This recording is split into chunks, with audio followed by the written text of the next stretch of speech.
Remember when IHOP was actually good? The place was always packed, whether it was breakfast or late at night. You'd sit down, order a massive stack of pancakes, and the whole place was just a vibe. But now things are different. The food is hit or miss, the marketing's behind the time, and the vibes just aren't the same anymore. I remember being genuinely excited when my parents would say we were gonna go get IHOP as a kid. But now I couldn't tell you the last time I actually went to one. So what happened? How did IHOP go from being one of the best cheap breakfast spots to being a place that no one even cares about anymore? This is the downfall of IHOP. But before we get into the video, just wanted to give a quick shout out to today's sponsor, FlexiSpot. I actually just redid my entire desk setup and got one of their E7 standing desks, and honestly, it's been a game changer for writing and editing these videos. I'll show you a little bit more about that later on in the video, but for now, let's get back to IHOP. IHOP started back in 1958 when two brothers opened a small pancake house in California. What made it great was that it was so simple.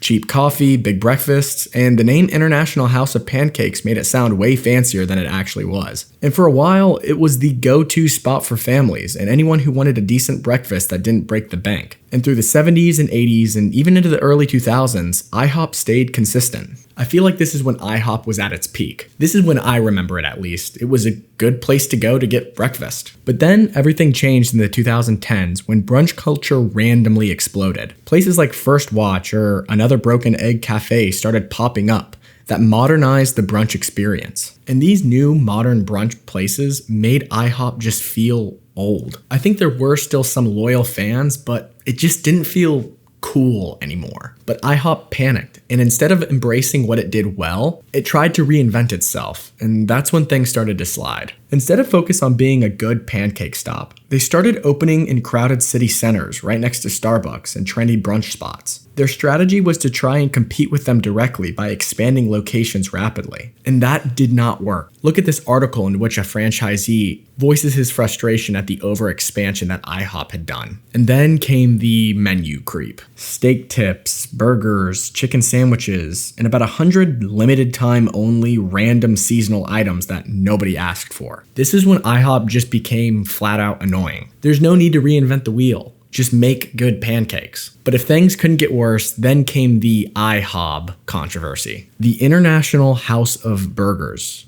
Yes, it went viral for a week and caused an uproar of attention, but did it actually even increase sales? I mean, there were even news articles on the thing. And actually, yes, they did see a rise in sales because of this stunt, with a 4 times increase on burger sales. But on the flip side, a YouGov data article shows that although IHOP's ad awareness soared, its, quote, purchase consideration, i.e. willingness to dine there, fell from 45% to 33% within a month of the IHOb campaign. But no, that identity crisis cost them big time. And maybe the biggest betrayal is that IHOP stopped being cheap. What used to be $6 for some pancakes and a coffee is now pushing $15. That is insane for some of the cheapest ingredients that you can find for food. So with these big price increases, all it did was price itself out of its own audience. And then in 2007, they made a move that changed everything. IHOP bought Applebee's. Yes, you heard that right. I actually didn't know this was a thing until I was doing research for this video. And at first, this idea made sense. 2 casual dining giants teaming up.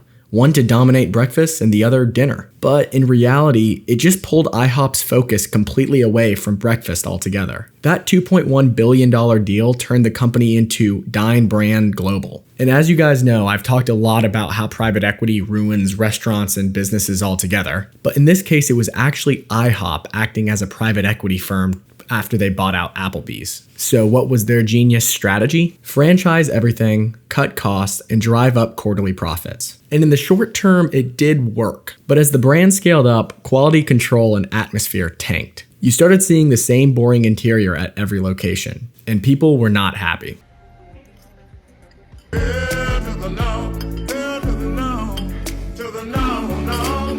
Whatever's going on at IHOP, they've got a lot of problems to solve. From undercooked food and hearing arguments from staff, I could not believe all the issues that were going on with this place. I'm not saying they won't get another chance, but it's going to be a while before I give it another shot. Not only that, but local owners complained that corporate demands were unrealistic, that they were paying higher fees for less support. A piece by Forbes detailed how the parent company, Dine Brand Global, is facing growing backlash from franchisees and investors as the brand value erodes. Hey, sorry to jump in here and interrupt, but while I was editing this video, I just realized something. Part of the reason why IHOP failed was because they never got their foundation right. Which is funny because one of the changes I've made recently that I did get right was to my foundation, my desk setup. I spend hours writing, recording, and editing these videos, and sitting all day was wrecking my back. That's why I switched over to FlexiSpot E7 standing desk, and honestly, it's one of the best upgrades I've made. One-touch controls, quiet motor, and it's super stable. There's no shaking or no wobble, and I've tested it while I'm typing. And when I raise it and lower it, even with a cup of water and my camera on top of it, it does not move. That's because it can hold up to 355 pounds, and it's backed by a 15-year warranty. It's built like a tank, but still looks clean and minimal. Oh yeah, and they actually sent me their treadmill too, which takes the whole setup to another level. This thing has a 9-level automatic incline that you can adjust with a remote while you walk, anywhere from a slight slope to a real climb.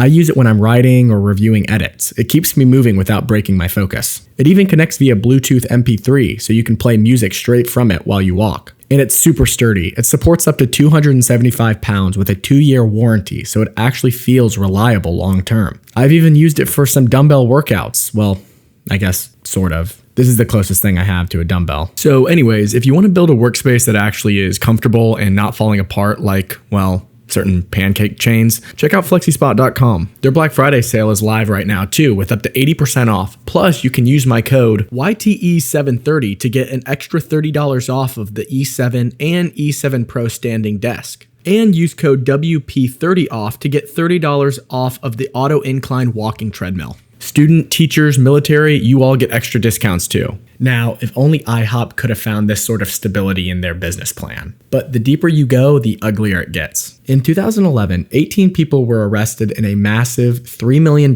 fraud scheme tied to IHOP franchises. It involved money laundering, tax evasion, and even arson. And no, corporate IHOP wasn't directly involved, but I think that's what the problem was. It showed just how little control they had over their own empire. And I think the final blow was the pandemic. When lockdown hit, IHOP's entire model, sit down, dine in, comfort food, collapsed overnight. Remote work wiped out the breakfast rush. Late night crowds disappeared, or went with the much better late night breakfast spot, Waffle House. Hundreds of locations closed. Franchise owners walked away.